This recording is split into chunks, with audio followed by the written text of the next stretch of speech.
Kindness is powerful, but when used blindly, it can drain you, invite disrespect, and stop you from reaching your goals. In this video, you'll learn how to protect your time and energy, set smart boundaries, and use goodness as real strength. Stay kind, but with strategy, so you stay respected, effective, and able to create lasting impact. People often believe that being good keeps them safe. They think kindness protects them. They assume generosity builds loyalty and honesty earns respect. It feels natural to believe this because we are taught since childhood to be nice. Parents, teachers, and even workplace culture repeat the same advice. Be helpful, be honest, be kind. But in real life, this belief can quietly hurt you. Think about someone you know who is always ready to help. They cover shifts at work, listen to everyone's problems, and give time even when they're exhausted. Are they respected, or do people just use their willingness?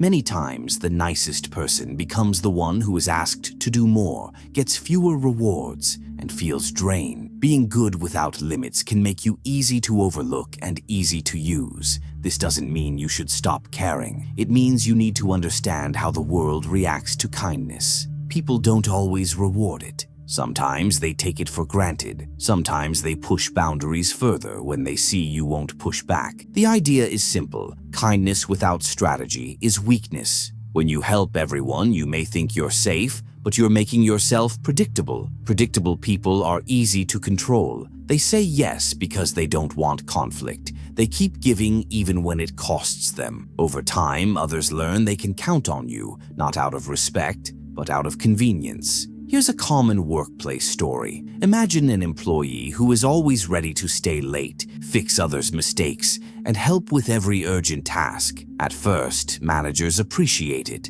Co-workers thank them. But after a while, that help stops feeling special. It becomes the expectation. When promotion time comes, this person is often overlooked because leaders don't see them as strong decision makers. They see a helper, not a leader. Kindness without clear limits can also harm friendships and family relationships. When you always say yes, people stop asking if it's okay. When you always show up, they stop valuing your effort. If one day you say no, they might even get upset. They forget all the times you helped because constant giving becomes invisible. The truth is, goodness needs boundaries to stay powerful. If you use it blindly, it can drain your energy and leave you vulnerable. If you use it wisely, it becomes a strength that builds respect. In this video, we'll break down how to stay good without becoming weak. You'll see why some people end up tired, overlooked, and even mistreated while trying to be kind, and how you can avoid that trap.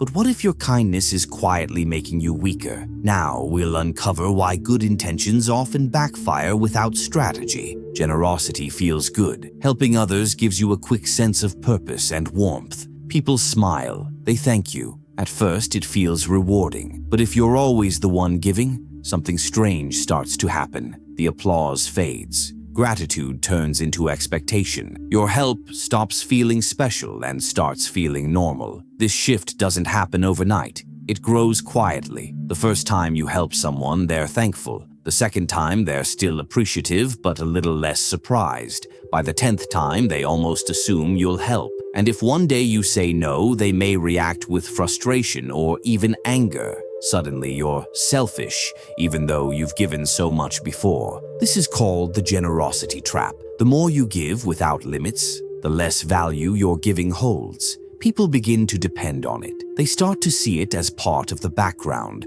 like electricity or running water, useful but unnoticed. And when something expected disappears, people feel upset, not grateful for the past. You can see this in families. Parents who always buy their children new gadgets see excitement at first, but soon the gifts stop being special. If the parents ever refuse, the children may feel disappointed or unfairly treated. In friendships, if you're the one who always pays for dinner or helps everyone move, the appreciation fades. Over time, people expect it. When you finally say no, they can act surprised or hurt. The same thing happens at work. If you're the person who always stays late or takes on extra tasks, your effort soon stops standing out. It becomes the new normal. But the moment you leave on time or decline a task, people may call you uncommitted or lazy. Your many yeses become invisible. Your single no becomes the story. There's a psychological reason for this. Humans adapt to good things quickly. Something once seen as generous becomes ordinary when repeated often. Psychologists call this hedonic adaptation. We stop noticing what we get used to. That means every act of kindness loses impact the more it's given, and one act of refusal stands out far more than 10 acts of help. This doesn't mean generosity is bad. It means generosity must be intentional. When you help without thinking, you train people to rely on your effort without appreciating it. When you give strategically, your help keeps its value and impact. Scarcity creates respect. Selective generosity is noticed and remembered. Unlimited generosity is forgotten and even resented when it stops. Being kind isn't about giving all the time. It's about giving at the right time to the right people in ways that matter. When you protect your limits, people respect your yes more. When you always say yes, your yes becomes meaningless. In the next part, we'll look at another hidden danger, how appearances can matter more than reality, and why being truly good isn't always what people judge. What if people only care about how good you look, not how good you are? The mask of virtue. Most people want to be seen as good. They want others to believe they are honest, fair, and kind, but here's a hard truth. People often judge by appearances, not by what's real. They don't always care if you truly are good. They care if you seem good. This difference matters more than most realize. In workplaces, communities, and even families, reputation shapes how people treat you. You can be genuinely caring but still be overlooked or dismissed if you appear weak. You can have good intentions but be ignored if you don't look capable. People respond to what they see, not what lives quietly inside you. That's why smart leaders manage their image. They know when to show kindness and when to show strength. They understand that being seen as weak invites pressure and exploitation, but being seen as fair, firm, and capable earns respect. This doesn't mean faking who you are. It means controlling how your goodness is presented. Think about a doctor. A surgeon might have to cause pain temporarily by cutting someone open. It's not cruelty. It's necessary to heal. The patient may not like the moment, but they respect the doctor's skill and trust their decision. True goodness sometimes looks harsh in the moment, but leads to real help in the long term. Many people get this backward. They show vulnerability to those who might take advantage of them and toughness to those who love and support them. They end up looking weak to the wrong people and cold to the right ones.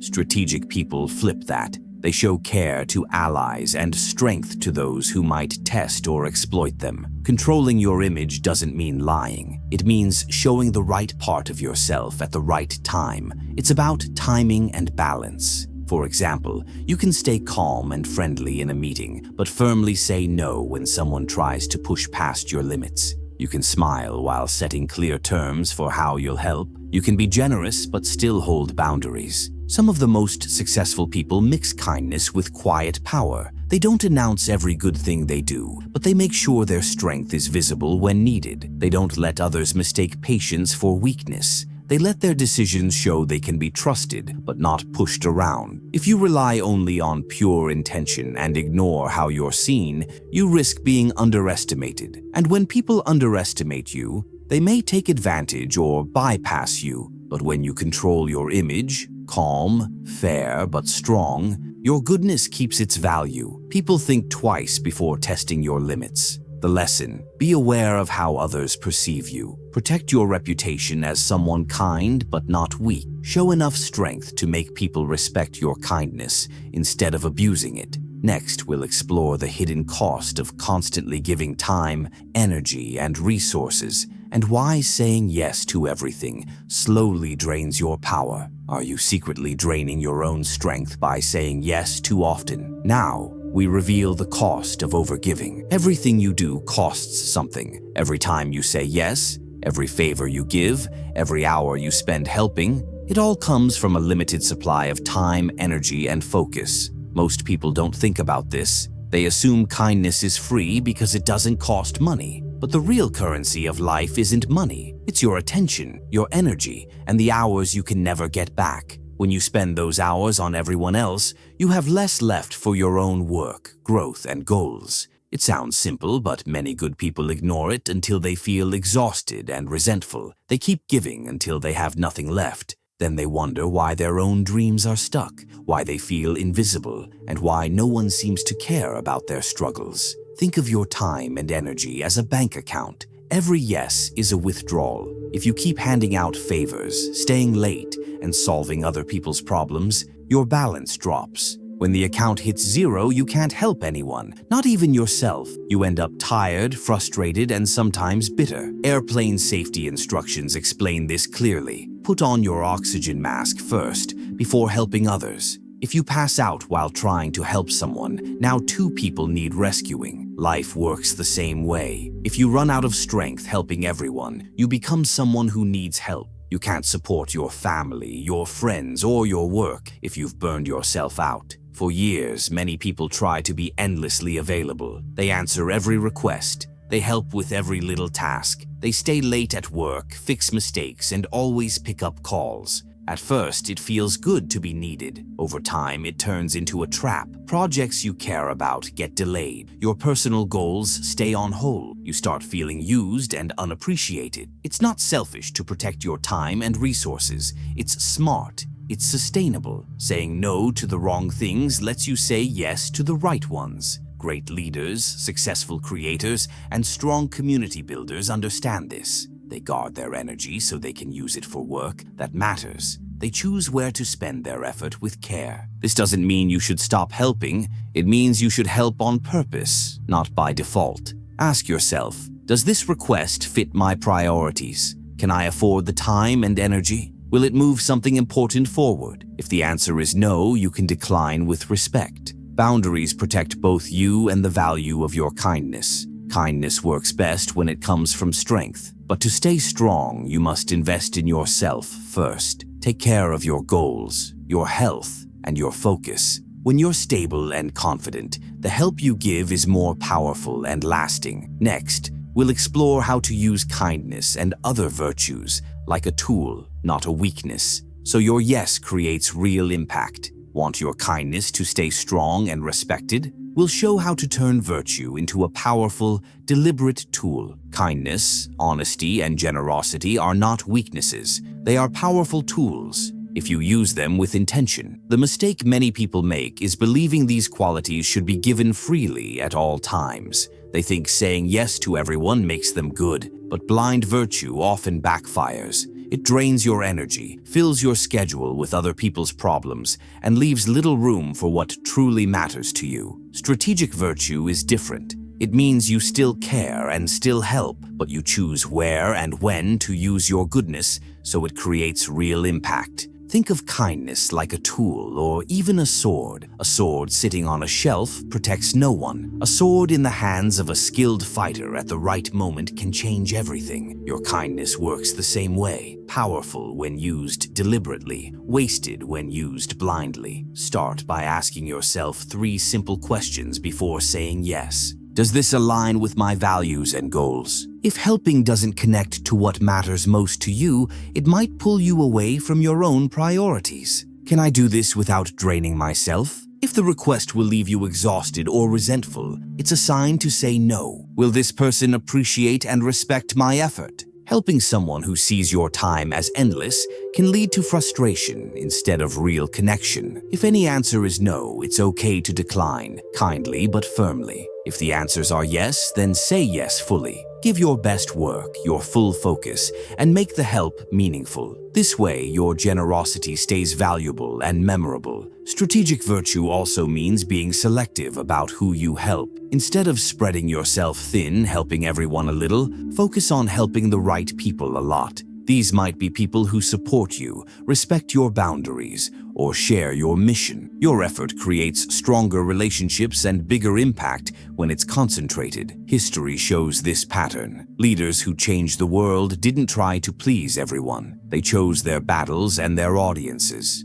Mother Teresa didn't aim to help every single person on earth. She focused deeply on the poorest communities. Martin Luther King Jr. wasn't gentle with injustice. He chose moments to be firm and moments to be kind, using both to drive change. Being strategic doesn't mean being cold. It means being effective. It means your goodness produces results instead of being lost in endless small favors. It also builds respect. People take you seriously when they know your yes is thoughtful and valuable, not automatic. Another part of strategic virtue is learning when to change direction. Sometimes keeping a promise to one person can hurt another priority. Sometimes protecting your dreams means disappointing someone who wants your time. It's okay to adjust if staying kind to everyone blocks you from doing what truly matters. In the next part, we'll look at why gratitude often fades, why people forget your kindness, and how to protect your value even when appreciation disappears. Many people believe that helping others builds deep and lasting appreciation. It feels natural to think that kindness will always be remembered, but in real life, gratitude doesn't work the way we expect. It's often short-lived. People thank you at first, but as time passes, the feeling fades. What was once a generous act becomes normal, and when you finally stop helping or set a boundary, you may even face anger instead of thanks. This happens slowly and quietly. The first time you help someone move, they're grateful. The second time, they're still thankful but less surprised. By the third time, they expect it. If the fourth time you say no, you might hear, "Why not? You always help." Suddenly, your refusal feels like betrayal. The many times you said yes are forgotten. The single no becomes the whole story. Psychology explains this pattern. Humans adapt quickly to good things. It's called hedonic adaptation. When something nice happens repeatedly, it stops feeling special and becomes the new normal. Your kindness is no exception. The more you give, the less people notice. The less they feel thankful. Instead, they adjust their expectations to your constant giving. You see this in families. A sibling who always steps in to help soon becomes the default problem solver. No one celebrates their effort anymore. It's just assumed. The day they say no, family members might be shocked or upset, not grateful for all the times they said yes before. You see it at work, too. If you always stay late or take extra tasks, it stops being impressive. It's simply what people count on. When you finally go home on time, you might hear whispers about being lazy or uncommitted. Your yeses are invisible. Your no becomes visible. Even in friendships, constant availability can backfire. When you're always the one who listens, drives, or helps with small emergencies, friends may stop seeing your effort. They may even feel frustrated if you can't be there once. Your reliability shifts from a kindness to an expectation. This isn't because people are cruel. It's because humans naturally adjust to whatever is consistent. We stop noticing what's always there. We only notice when it changes. That's why one refusal can feel louder than years of help. Knowing this doesn't mean you should stop helping. It means you need to protect the value of your kindness. Set clear boundaries. Don't make yourself endlessly available. Say no when something doesn't fit your energy or priorities. Let people experience life without your constant support sometimes. It reminds them that your help is a gift, not a guarantee. Another way to keep gratitude alive is to give selectively and meaningfully. When help is rare and thoughtful, it stays powerful. People remember a well-timed yes more than 100 automatic ones. Scarcity keeps appreciation alive. The truth is simple. Endless giving can make people forget your value. Strategic giving makes people respect and remember it. Results over intentions. Most people believe that having a good heart is enough. They think pure motives will earn respect, trust, and lasting impact. But the world rarely works that way. Outcomes, not intentions, shape how people judge you. History remembers what you accomplish, not what you meant to do. You may want to be fair, kind, and helpful, but if your actions don't lead to real change, others might overlook you. People live with the effects of your choices, not the feelings behind them. A good intention that solves nothing can feel empty. A tough decision that makes life better gets remembered. Look at everyday life. A parent who avoids discipline because they want to be liked may raise children unprepared for real challenges. Their intention was love, but the result can be harm. A teacher who gives everyone passing grades to keep students happy may fail to prepare them for the future. A manager who avoids tough conversations to seem nice can end up with an unmotivated or confused team. Being effective often means doing what doesn't feel nice in the moment. Sometimes it's setting rules, holding people accountable, or saying no when you want to say yes. These actions can feel uncomfortable and may even upset people at first, but they create growth and real improvement. Many kind people fall into the trap of seeking approval instead of impact. They want to be liked, so they avoid conflict. They choose comfort over progress. They stay quiet to keep peace. But quiet approval rarely builds change.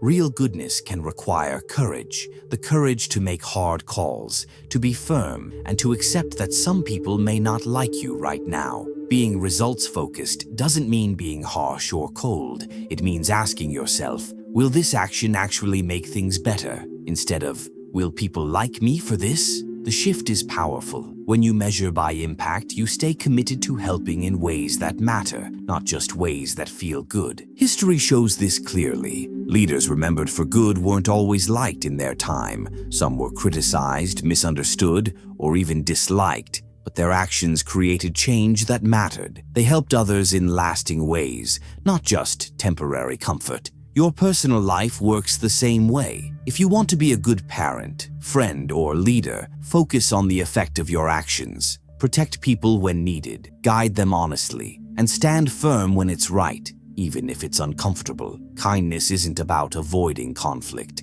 It's about creating better outcomes for everyone involved. This approach builds respect. People might not always like tough calls at first, but over time they see the results and value your strength. They learn you're dependable, not just agreeable. Next, we'll talk about survival and legacy, why protecting yourself first allows you to help more and leave a real impact that lasts. Want to leave a lasting mark, not just good intentions. We'll explore how survival and legacy make goodness truly powerful. Goodness is powerful, but only if it lasts. Many people want to be remembered as kind and helpful. They hope their giving nature will build a positive legacy. But here's a hard truth. You can't create a lasting impact if you burn out or get taken advantage of. Survival comes first. Only when you're strong and secure can you use your goodness to shape the world. Think about the people history remembers. They aren't usually the ones who were simply nice. They're the ones who made a difference and stayed strong long enough to keep helping. Some were kind, but also tough when needed. Some disappointed people in the moment, but created lasting change. Their strength protected their mission. If you give too much, too early, you risk losing the ability to help later. The most generous people can't give if they've drained every resource. The most honest voices can't speak truth if they're silenced by those who take advantage. The most caring leaders can't lead if they're exhausted and ignored. Protecting yourself isn't selfish. It's the only way to stay effective. Survival means setting boundaries and defending your time and energy. It means staying financially stable, emotionally strong, and focused on your goals even while helping others. It's like building a solid foundation before adding weight. Without a strong base, everything eventually cracks. This idea shows up in small ways too. A business owner who undercharges out of kindness may feel good at first, but soon struggles to survive, leaving customers and employees without support. A parent who sacrifices every personal need might feel noble, but burnout makes them less present and less loving. A community leader who never says no ends up too tired to fight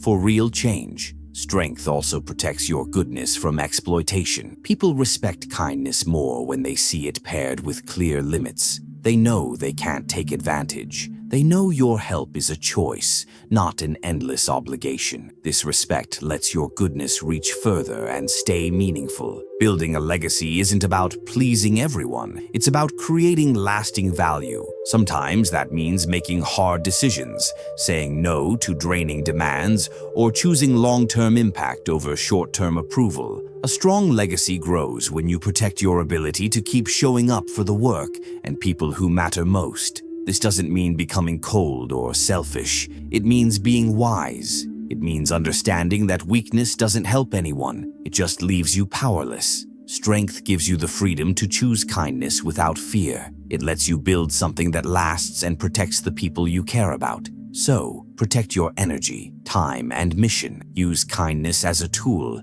not a trap. Stay strong so your help continues and your impact grows. That's how you create a legacy people will remember, not just for being agreeable, but for making lives better in real, lasting ways.